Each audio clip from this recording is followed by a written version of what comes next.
Welcome back to 16 by 9, the bigger picture. There's nothing more special than watching a child's first steps. But imagine if you've been told your child might never walk. Our Beatrice Politi tonight with a story about two special little girls who proved everyone wrong and why they are now walking tall.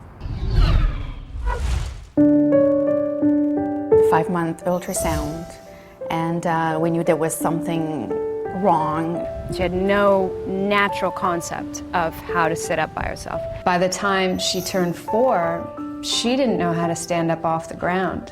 It just was like there was no substance to her, like a rag doll, not like a person. Two little girls, two very different medical conditions, one common disability, both unable to walk. 12-year-old Taya was born with severe cerebellar hypoplasia. A part of Taya's brain called the cerebellum did not develop properly, so she has trouble with balance and coordinating muscle movements. Taya is also deaf. Taya's mother, Jeanette Roxborough. There's very few kids that are born with this disability. Within that disability, there are so many variables, so no two kids are the same. 3-year-old Lily was born with spina bifida. Lily's mother, Sylvie Lapointe. No one can tell you she'll be fine, she's going to walk, she's going to be normal. As the first few months of their lives ticked by, Taya and Lily missed the milestones parents rejoice in. Rolling over, sitting up, standing on wobbly legs, and taking those first few baby steps. Bill Carroll is Lily's father. I had a whole image of her and what her life was going to be like, and I saw her in a wheelchair, and I saw her on her first day of school, me wheeling her there and buying a van that her wheelchair could get into and making changes around the house and putting in ramps. I saw that. I started to prepare for that. But Lily, as it turned out, would walk a different path. That's right, I said walk, with the help of a little-known physical therapy. The tools seem remarkably simple, a few boxes, some mats, and some blocks. But these tools in the right hands offer a world of possibilities in terms of teaching children how to walk. It's called Cuevas Medek Therapy, created in Chile by Ramon Cuevas. CME therapy is an approach of pediatric physical therapy to treat developmental motor problems in children from the age of 4 months until 10, 12 years. The idea is to challenge the neuromuscular system through gravity. Traditional therapy facilitate. Facilitate means make easier. CME say provoke. Come on, brain, you need to do it. Let me see. CME therapists believe every child is born with a blueprint of motor behavior. It's very well known how a child develops, and most of the children in the world, they walk themselves between the age of 12 to 16 months, right? So it's a standard. They control the head, they sit themselves, they stand in the crib, and then they move, they begin to be independent, and they walk. But Lily and Taya weren't like most children. Simona DeMarchi, CME therapist. They still want to do all those things, but damage has occurred to their brain that's not allowing them to execute that blueprint. So we need to come in with a therapy and provoke their brain to create the responses that are necessary. Taya's mother, Jeanette, tried horseback riding and swimming and years of conventional physiotherapy. The breaking point was when she was 4.5 in that walker and falling. She just kept falling. And I had this sort of realization, she's never going to get out of this walker. This is our life. This is it. Through a family friend, Jeanette found Ramon. She traveled to Chile with Taya and began to videotape her progress. Back then, Taya had the motor skills of a 9-month-old child. We were there for 5 or 6 weeks.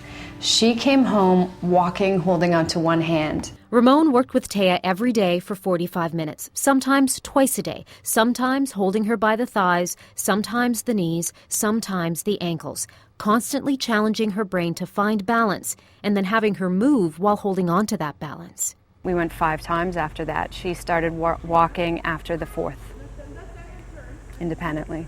She's just like this force that keeps going. Lily's parents, Sylvie and Bill, also tried conventional therapies. They sought the advice of neurologists, but nothing helped Lily to sit up, much less walk. I mean, think of a child that's over a year who can't even sit. She was a year and 2 months. She couldn't even support her own weight. At 20 months old, this is how Lily managed to get around, scooching on her bottom. Then, after months of therapy, and soon after her 2nd birthday, her first steps. Yay, good girl! It can't be real. And she took those 5 or 6 steps into my arms, and Sylvie, come and look. And we made her do it over and over again because you can't believe it. Who taught you walking, Lily? Simona? Lily's confidence soared, her independence within reach. Well, you can see now, she's very sweet, calm, good-natured, but she went through a period where she was becoming very frustrated and angry, and you could just see she wasn't headed in a good direction. It's because she was intellectually normal, but physically unable to move. If you can gain a day, a week, a month for their independence and their happiness, it changed everything for us. Now we can just breathe again. But CME isn't for everyone. Children must achieve certain goals over time to show they're benefiting from the therapy. I have a 25% of failure. People come to me, I do my best. Those who practice traditional physiotherapy agree CME has the same basic principles, but say its effectiveness hasn't been properly studied. Lucy Pelland, Canadian Physiotherapy Association. To my knowledge, there is no research evidence to support CME. For the length of time that CME has been around, I think it was developed in 1972, I wasn't able to find any documentation of the long-term outcomes of CME, and I think that would be really worthwhile. Taya's mother is eternally grateful for what Ramon has done for her daughter. He 100% undoubtedly gave Taya the gift of independence. Which means everything. He changed her life. And when Jeanette watches her daughter walk, she knows Taya is not alone. Her gait's, sort of uneven, and she's just motoring up the driveway. And I had this sort of image of him walking with her. Taya continues to have trouble with stairs. She could benefit from 6 more years of CME therapy, but the trips to Chile are difficult and expensive. Each therapy session alone costs between $100 and $130. With even one a week, the costs quickly add up. Taya knows Ramon has been an incredible friend to her. Ramon is beautiful. And she, like him, would like to help children. I want to teach everything. Like Ramon taught you? Same as Ramon? No, different. Everything, like at school, like math and spelling and things like that. Yeah. Still to come on 16 by 9. You broke my Taylor guitar. It was actually a tipping point where I said, I still have options as a songwriter. And the minute I did that, it gave me the power back. Stick around.